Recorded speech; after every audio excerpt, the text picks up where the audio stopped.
Plastic आचरण को प्राप्त कर लेता है। गाटा खोले होगा गाटा, ठीक बा। अब हऊ गाटा ना खींच ले बा दुपट्टा खोले बा गाटा, ठीक बा। अखिया के काजरा देखे ना वो नहीं कहत गाटा खाया ना जी, अरे लठिया में बांध के रखता है सब। कहला से दे 2 रुपये के, तो पहले खींचेगा तो तुरंत खिंचाएगा नहीं, पहले तुरंत खिंचाएगा नहीं, पहले आराम से खींचा और बाद सर नहीं खींच ले सब क्या बाप लट्टा न।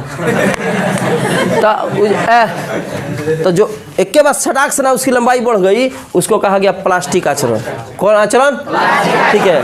ऐसे धीरे से पहले गाटा में खींचेगा ना हल्का सा, अब जाके चपक जाएगा, फिर तो खींचा जाके चपक गया, हेंग चलता अभी कस के खींचलस लमड़ गया। समझ रहा है? कान में तुम कुछ लगाया है क्या? तुम नहीं, ठीक है। हमको लगा कान में कौन बोली है, ठीक है। तो हु का नियम का पालन हो रही है कि नहीं? प्रत्याश के गुण है कि नहीं? नहीं कोची हल रे, एगो बोल चाहे नहीं चाहे है नहीं है, दोनों में से कृपया एगो चुन ले, ठीक है। अरे ए से बी तक हुक का नियम का पालन हो रही है कि नहीं? जस्ट मिनट का नहीं, हाँ नहीं, हाँ खड़ा से पूछा था ए से बी के बीच में हुक के नियम का पालन होता कि नहीं? हुक एकदम कस के ध्यान दिए, हाँ। लेकिन प्रत्याश गुण में है कि नहीं? बैठ, हाँ। बाड़े पतरे पतरे 1 फट घी बन जाए तो जतरे जतरे, ठीक बा। और कुछ गवाओ मत, उसके बाद खटास बा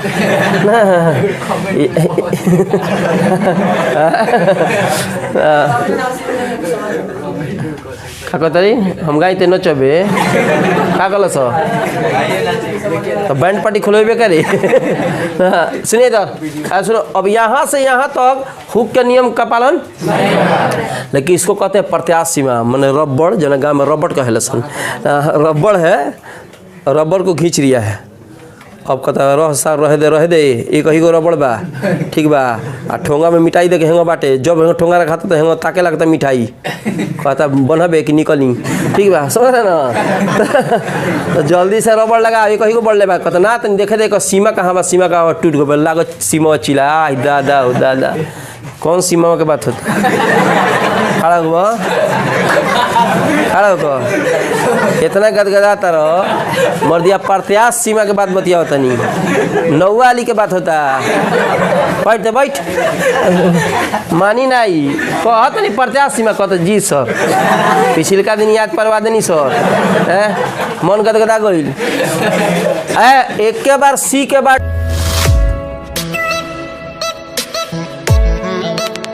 अब पढ़ेंगे हम लोग हुक का नियम। क्या पढ़ेंगे? हाँ हुक ना कि पकड़ के अब फटे फटे हुक, इसको कहेंगे हुक का नियम। नहीं हुक है, ठीक है। इसको कहें हुक्स लॉ। साइंटिस्ट का नाम था रॉबर्ट हुक। क्या नाम था? तो उनका रॉबर्ट हटा दिया गया, हुक का नियम, ठीक है। तो हेडिंग दो हुक का नियम। ने कहा, किसने कहा कि प्रतिबल चिरकंडी हो, शांत हो जाओ, प्रतिबल समानुपाती विकृति। इसका मतलब हुआ कि जैसे जैसे प्रतिबल का मान बढ़ेगा वैसे वैसे विकृति का मान बढ़ेगा और समान अनुपात में बढ़ेगा। पढ़ाते समय इधर ध्यान दो, न तो फिर पूछने पर क्या है हुक का नियम, तो कहिए हुक राजा जी हो गई, नियम कंप्लीट हो गया है। बोका कहीं का बैला स्वामी। हुक का नियम क्या है श्रीमान? तो समझिए पहले लेट से। अब सुनिए, समानुपाती का जब भी चिन्ह हटाएगा तो कोई ना कोई नियतांक आएगा कि नहीं आएगा? तब बराबर और बगल में आ गया के को कहेंगे हम प्रत्यास्थान गुणांक। क्या बोलेंगे? हाँ, या प्रत्यास्था गुणांक, समझ रहे ना? हाँ, प्रत्यास्था गुणांक भी कह सकते हैं, ठीक है। प्रतिबल का प्रतिबल समानुपाती के लिए बराबर, बगल में आया के, गुना का गुना, विकृति का विकृति, ठीक है। विकृतिया के हेने भेजो, तो विकृतिया गोइल बाई में, विकृतिया गोइल आकृतिया गोइल मिर्गी आकृतिया गोइल मिर्गी में है नु। तो हो गया बटा में विकृति। क्या हुआ? तब फलानवा और ठेकानवा के अनुपात को चिलानवा कहते हैं। परिभाषा तैयार। आओ आओ, हई कौन है? हई मुंह घुमा के जा रहा है। हई कौन है? मुंह लुकवा के कौन जा रहा है? उसको दिखाओ इधर। तो उल्टे थोड़े बैठेगा, देखेगा ना कभी हमको। अच्छा चलवा, खड़ा हो जा, खड़ा हो। कोई दिन के बाद प्रकट फिर बड़ो 6 महीना। हाँ तभी का भाई रहे बुखार। तो बुखार के प्रभाव में कोई दिन गपिंग मरल हेंगो मने कोई दिन बुखार प्रभाव में कोई दिन थे? 1 महीना हो गया। स्मार्ट हो गई बड़, लेकिन डेंगू धले रही तो तरह के देखे तो फान जेती हम। बढ़ जा बढ़ जा। हेडिंग दीजिए तो। प्रतिबल विकृति वक्र, स्ट्रेस स्ट्रेन कर्व। प्रतिबल विकृति वक्र स्ट्रेस स्ट्रेन कर्व।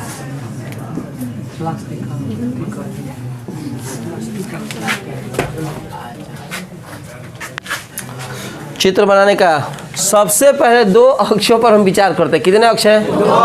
एगो x एगो y। माना कि x और y, ताको ना ताको, नहीं देखिएगा समझ में आएगा, गजब हाल है। देखिए इधर, माना कि x और y कितने अक्ष है?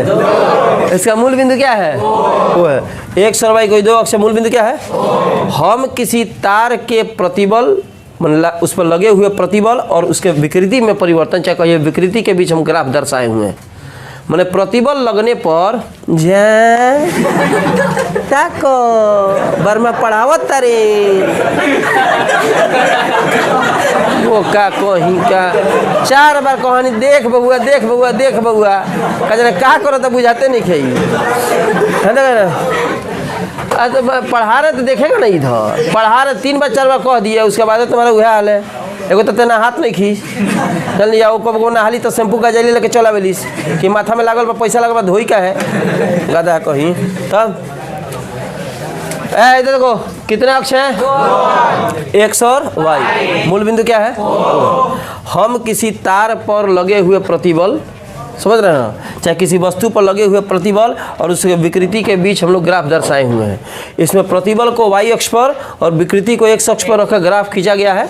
ग्राफ चित्रवत प्राप्त होता है, मतलब ग्राफ जो है चित्र के अनुसार प्राप्त हो रहा है। अब ये चित्र क्या कहता है इसके बारे में हम समझाएंगे, ठीक है। थोड़ा सा इधर ध्यान दीजिए, ठीक है। यहाँ से देखो, यहाँ से ये सीधी लकीर O से A तक सीधी लकीर है।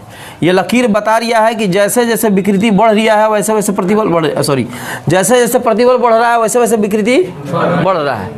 समान अनुपात में, जब भी समान अनुपात होता है तो ग्राफ सीधा लकीर आता है। पढ़ा चुके हैं 10वां में पढ़ा था 1 1 2 2 3 3 है कि नहीं।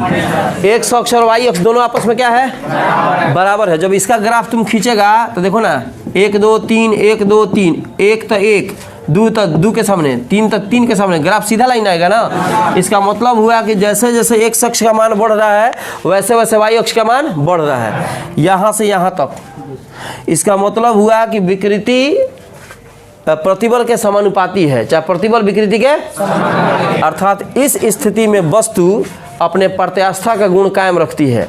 माने प्रतिबल लगाने के बाद भी, प्रतिबल लगने के बाद भी अगर प्रतिबल हटता है, उस पर से लगा हुआ बल हटता है तो वस्तु अपने रूप में आ जाती है। माने प्रत्यास्थ का गुण कायम है और साथ में हुक का नियम का पालन हो रहा है। किसका नियम का? हुक का नियम का। हुक का नियम क्या कहता है? खड़ा होको क्या कहता है? हाँ, प्रतिबल समानुपाती विकृति। ना तो कह दिया कि हुक का नियम क्या कहता है? तो हुक रह जाए जी। आजा चालू हो जाए, गावता हूँ, चालू हो जाए, समझा ना जी। अच्छा देखो, यहाँ से यहाँ टेढ़ुआ गया, इसी के बारे में तो बता रहे हैं कि काहे इस तरह ग्राफ बनाया गया है। यहाँ से यहाँ ग्राफ क्या है? टेढ़ा है। इसका मतलब हुक के नियम का पालन नहीं हो रहा। सीधा लकीर माने, अरे बोकबा कहीं का, सीधा लकीर माने जैसे जैसे प्रतिबल बढ़ेगा वैसे वैसे विकृति तो वही ना समानुपाती होगा। और टेढ़ा लकीर का मतलब हुआ कि प्रतिबल और विकृति समान अनुपात में नहीं है, अनुपात गड़बड़ा गया। कौन गड़बड़ा गया? लेकिन यहाँ पर इसकी प्रत्यास्थ सीमा कायम है, माने वस्तु पर से अगर प्रतिबल हट जाए चाहे बल हट जाए, ठीक है, तो मतलब वस्तु अपने स्थान पर चाहे वस्तु अपने जगह पे आ जाएगी। समझ रहे ना? माने यहाँ से यहाँ तक प्रत्यास्था का गुण कायम है, बल हटने के बाद वस्तु अपने रूप में आ जाएगी। यहाँ से यहाँ प्रत्यास्था का गुण कायम है, बल हटने के बाद वस्तु अपने जगह पे आ जाएगी। रबड़ को खींचा, छोड़ देंगे, वस्तु अपने जगह पे आ जाएगी। ठीक है, यहाँ से यहाँ तक, यहाँ से यहाँ तक अथी हुक का नियम का पालन हो रहा है, यहाँ से यहाँ तक हुक का नियम का पालन नहीं हो रहा है। हई जो है प्रत्यास्थ सीमा है, प्रत्यास्थ। उसके बाद अगर बढ़ता है प्रतिबल तो बढ़ने के बाद यहाँ होता क्या है कि प्रत्यास्था का गुण यहाँ खत्म हो गया। अब यहाँ पर से अगर बल हट भी जाए तो वस्तु अपने जगह पर नहीं आ सकती, थोड़ा बहुत आ भी सकते नहीं आएगी। उसके बाद अगर प्रतिबल बढ़ाते हैं तो वस्तु में एकाएक फैलाव हो जाता है। देखते नहीं है कोई स्प्रिंग का हाला, खींच खींच खींच, अरे बाप हाथ दुखा गई रे सर, बाप रे बाप, कहते और तनी से ताकत लगाओ ना, आ चिलैला से तो फटाक से ना स्प्रिंग तनी सा लमड़ल, अब भन देना लंबा हो गया, कहे वाह ताकत लगा दिया। तो वही देखो यहाँ से यहाँ तक वो होता है प्लास्टिक आचरण। प्लास्टिक आचरण माने अगर स्प्रिंग लमड़ गया तो पूरा अपने रूप में नहीं आ सकता है, वो पूरी तरह सुघट्टे हो गया। समझ रहे ना? प्लास्टिक आचरण को प्राप्त कर लेता है। गाटा खोले होगा गाटा, ठीक बा, अब हऊ गाटा ना खींच ले बा दुपट्टा, खैले बा गाटा, ठीक बा, अखिया के काजर है, देख रहे वो नहीं कहत गाटा खाया ना जी, अरे लठिया में बांध के रखता है सब, आ कहने से दे 2 रुपये के, तो पहले खींचेगा तो तुरंत खिंचाएगा नहीं, पहले तुरंत खिंचाएगा नहीं, पहले आराम से खींचा, और बाद सर तो नहीं खींचल सब, कहे का बाप लट्टा ना। तो जो एक के बाद सटाक से ना उसकी लंबाई बढ़ गई, उसको कहा गया प्लास्टिक आचरण। कौन आचरण? ठीक है, ऐसे धीरे से पहले गाटा में खींचेगा ना हल्का सा, अब जाके चपक जाएगा, फिर तो खींचा जाके चपक गया, हेंग चलता अभी कस के खींचलस लमड़ गया। समझ रहा है? कान में तुम कुछ लगाया है क्या? तुम नहीं, ठीक है, हमको लगा कान में कौन बोलिया, ठीक है। अब यहाँ देखो, यहाँ होता है विभंजन बिंदु। विभंजन बिंदु का मतलब हुआ इसके बाद अगर प्रतिबल लगे तो वस्तु क्या हो जाएगी? टूट जाएगी। वस्तु क्या होगी? एक बार फिर से बता रही है, ध्यान से सुनने का। कितने अक्ष हैं? मूल बिंदु, प्रतिबल को कहाँ रखा गया? अब विकृति को। तो यह ग्राफ जो है प्रतिबल विकृति वक्र को दर्शाता है। कौन को दर्शाता है? ओ से तो हुक के नियम का पालन हो रहा है कि नहीं? वस्तु प्रत्यास्थ के गुण में है कि नहीं? डी तो लमड़ गया, प्रत्यास्थ आचरण में है कि नहीं है? नहीं है। प्लास्टिक आचरण, प्लास्टिक का मतलब हुआ जो खींचने पर सिकुड़े नहीं, तो यहाँ पर सिकुड़ेगा नहीं, ठीक है।